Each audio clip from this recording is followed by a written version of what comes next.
Today's story starts about 1,000 years ago.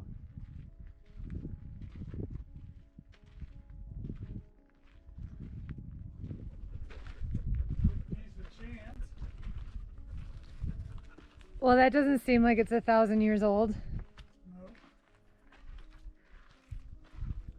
The only petroglyphs that I've seen are modern human bullshit. Yeah. This is kind of frustrating. This is all stuff that somebody has done recently.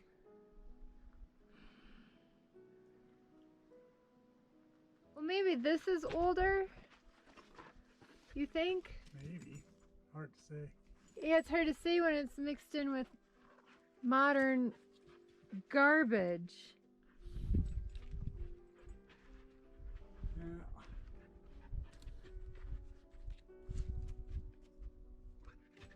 As much as I like to give a piece a chance, It's not the place to put it.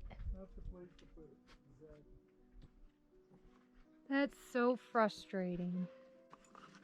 I don't understand what compels people to take the small amount of archaeological history we have and deface it. Granted, yes, the message of give peace a chance is a good message, but it's just so unnecessary and such an inappropriate place to mark. But let's see if any of the other petroglyphs are unbothered.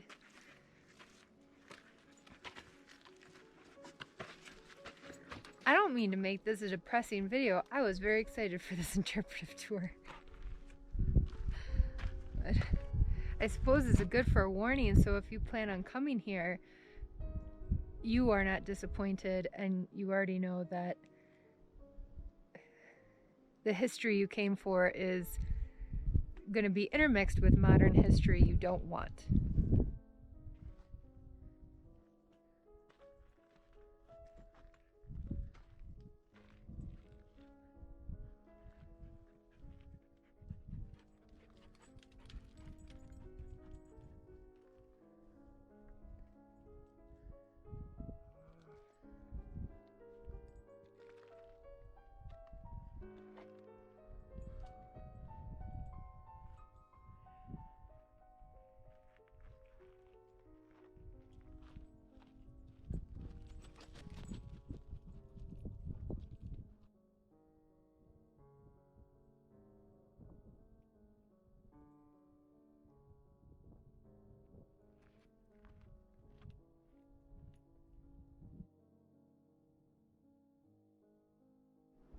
These are probably the most defined petroglyphs here.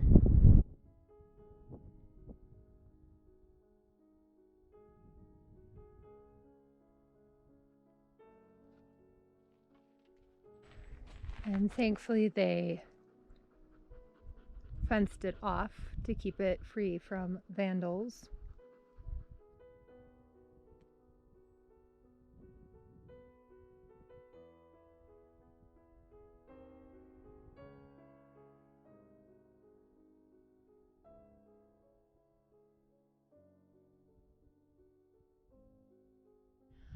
On a scale of thumbs down to, oh my god, I would give Hixon petroglyphs a meh.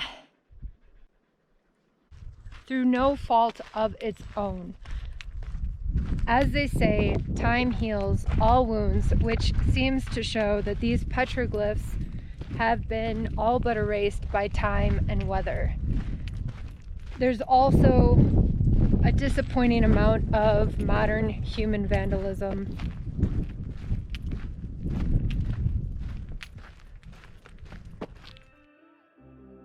The prehistoric petroglyphs were underwhelming, but what this area lacks in prehistoric petroglyphs, it sure makes up for in a nice primitive campsite. The Hixon Petroglyph Recreation Area is nice and cool at 6,500 feet in elevation. The camping is free and they have over 16 primitive campsites available year-round. We had our sights set on another area though, so it's back to Highway 50, the loneliest road in America, to continue our travels.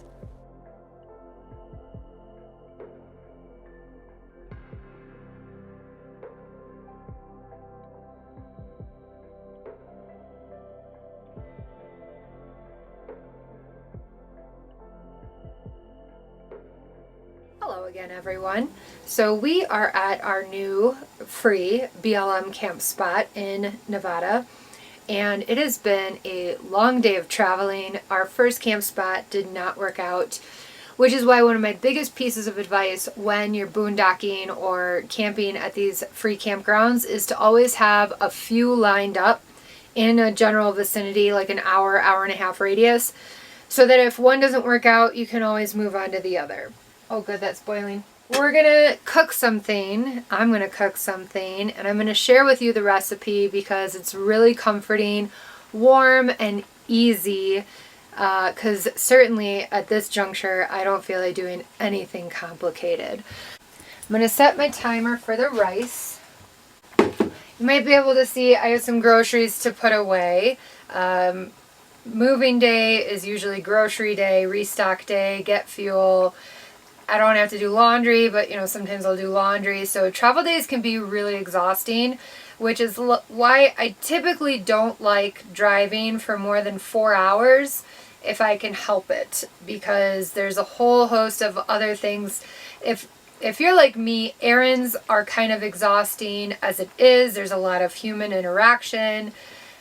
Now I'm navigating places I don't even know, so I try and keep my camping, within close distance of each other. Now, while the rice boils, I'm going to first take you for a quick spin just to see where we're camped and where we're parked, because it's really beautiful, and then we'll come back in because I have to chop some things up. Robert here, and then there is a bathroom here. This is BLM campground. Now this particular campground is intended for horse people, so there's huge stalls. There's also a lower campground, but it was full, so I'm really happy they had this upper one. There's only one other camper here right now. I hope some horse people show up. There's a trailhead back that way. And then there's this really great map, and I'm sure you could download it online, but I don't have such great cell phone reception.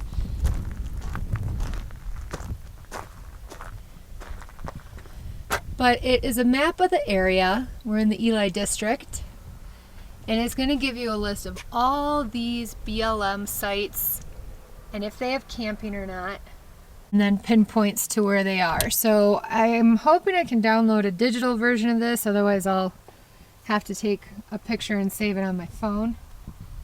You can see the area is just really pretty. Oh, I think we have a neighbor coming through. Alright, so that is a quick tour of the campground. It's really pretty here.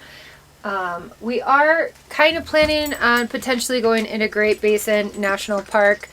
My thing with national parks is they are gorgeous. They hold a lot of history. I think they're vitally important to our country. But they don't allow dogs on the trails. Dogs can only go where vehicles go. And most of them. I haven't checked Great Basin particularly.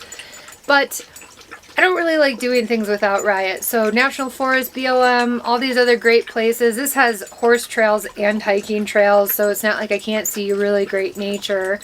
And we might drive through Great Basin National Park because it would be really nice if I got a chance to use my America the Beautiful pass.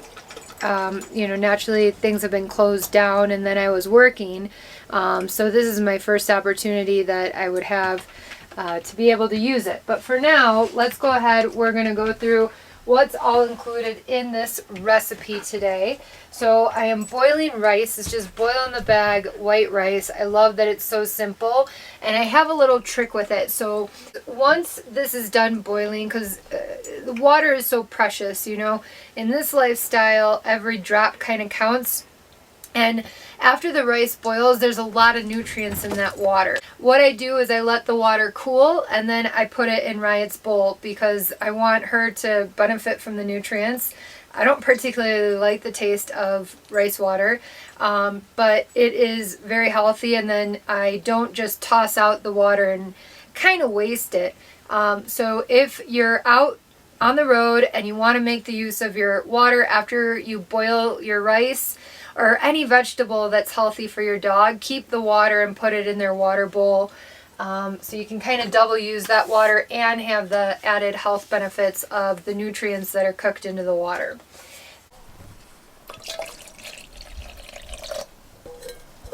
The other things we're going to have today is tomato sauce, can of mushrooms, and I think it's pronounced chayote. Chayote? Anyway, it's squash. It's like Mexican squash. So I'm going to just rinse this. You can actually eat the skin of this. So I'm going to rinse it and cut up 2 of them. Now, I am cooking for both me and Robert, and he can't handle spice to the point that he doesn't even like black pepper. I, on the other hand, would personally, if I was cooking for just myself, put in probably an entire jalapeno pepper or ghost pepper even. I mean, I like spice. So we're going to have to settle today, but if you're a person that likes spice, this would go really, really well with some spice.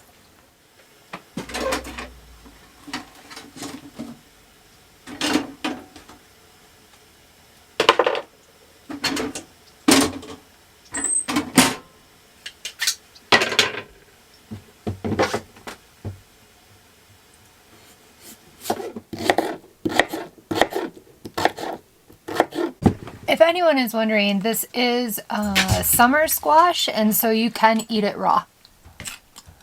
Not you, Riot. You can't eat it raw. I can eat it raw. I'm also going to cut up 1 red potato.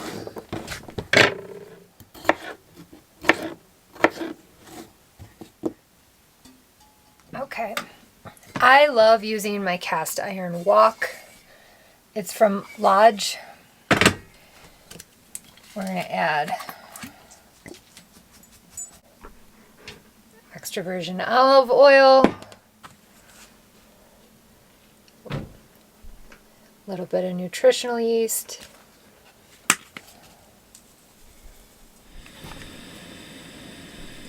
don't tell Robert, but I'm adding black pepper. I'll taste it. Oh, salt.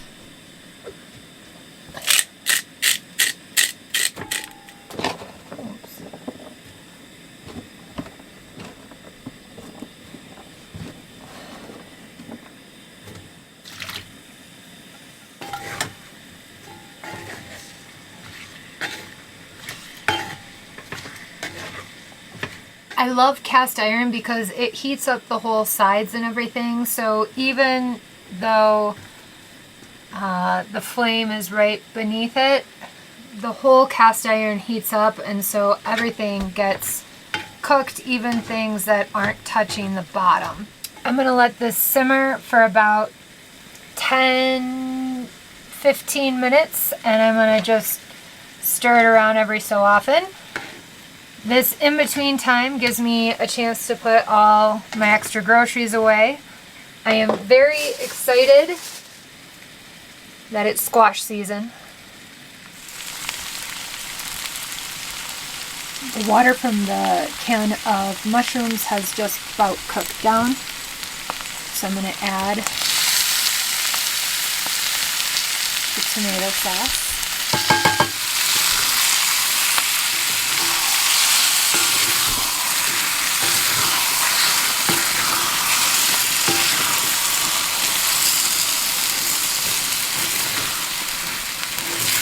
I'm going to add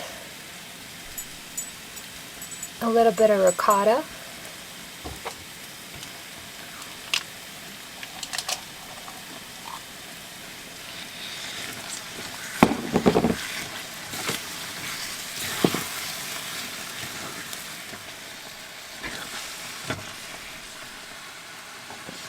I'm going to turn the flame down real low and let this simmer for a little bit.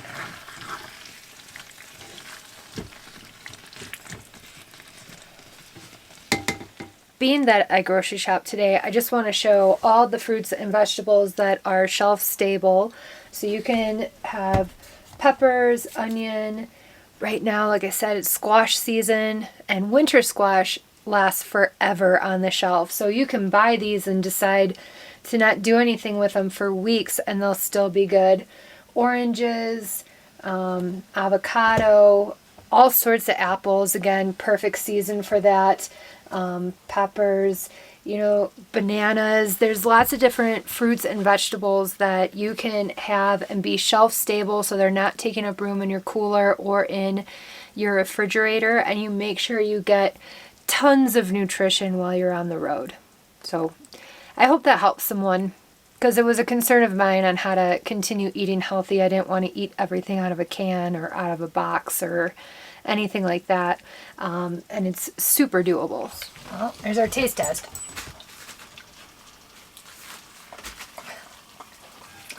The squash seems to be good. I want to find a little piece of potato and make sure that that's fully cooked. No one likes hard potatoes. There's one.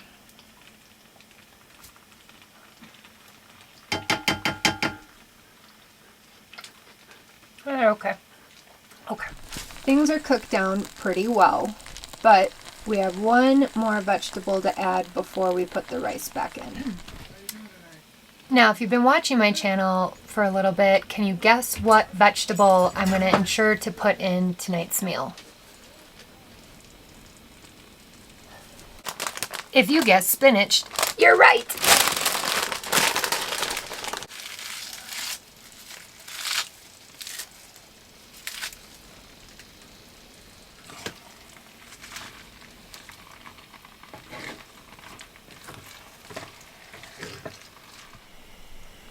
Friends, we only want to cook the spinach down until it's a little bit wilted. We don't want it too cooked down, of course. So we are just about ready to add back in the rice and feed my hungry ass. I'm starving. On travel days, I tend to only eat fruit so that I keep myself light. If I eat too much, then I'm tired, and that makes driving obviously hard and kind of dangerous. So I tend to just eat apples and oranges, which means now that it's going on 6 o'clock, I'm starving.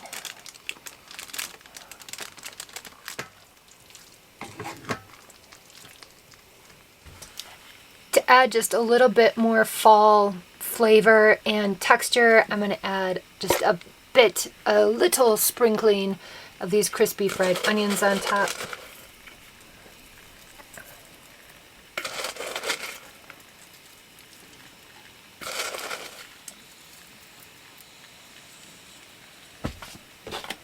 Vegetable abundant meal in one walk to rule them all. Let's go bring it out to the table and see what our critic has to say.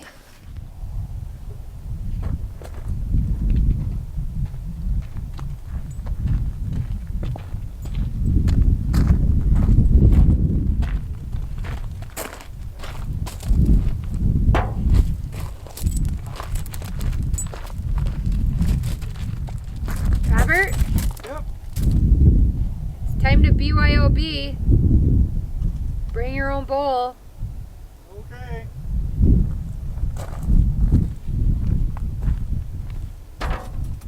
We were down there and walked up here and said, it's even nicer. What do you think?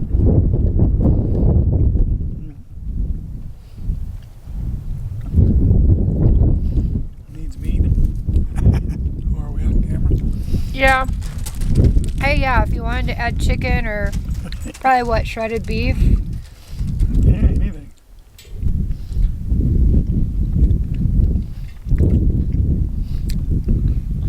I was just making a joke because I knew we were filming. No, it's true. I mean, if you're a meat eater, this would be really good with meat. I just don't eat meat. regularly. Although, little secret, 2 camp spots before we met some people that were deer hunting, and I did eat deer jerky, and it was delicious, and I have no regrets.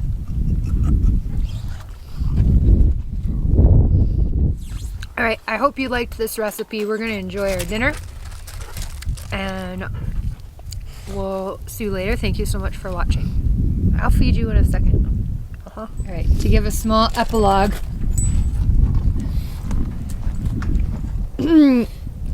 This is a testimonial of the dish I made. It was very good. I don't know exactly everything in it. Squash, mushrooms, rice, but it was delicious. Just a little hint of spice. And oh, even Riot's digging in over here, but whatever it was, You liked it? it was all gone. Oh, she took your bowl. You stealing the bowl?